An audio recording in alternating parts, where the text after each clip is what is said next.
Bapak Ibu semua yang hadir di sini.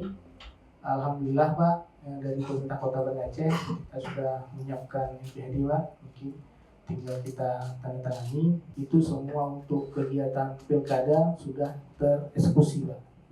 Ya, alhamdulillah hari ini kita sudah bersama tanda tangan MPHD, naskah perjanjian hibah antara pemerintah Kota Banda Aceh dengan Pak Kapolres, dengan Polresta dan dengan Pak Dandim ya, terkait dengan dana pengamanan pemilihan kepala daerah ya, khususnya di Banda Aceh. Penandatanganan ini juga sudah kita rencanakan dari awal, cuman hari ini ada kesamaan waktu kami tanda tangan bersama.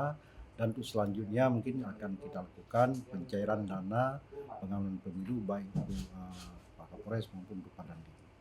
Kegiatan pilkada ini karena menjadi marwah dan kehormatan kita bersama, kami juga mengajak kepada seluruh komponen masyarakat untuk sama-sama juga ikut menjaga demokrasi kita ini agar pemilihan pemerintah daerah ini juga berjalan dengan aman, lancar, dan tertib.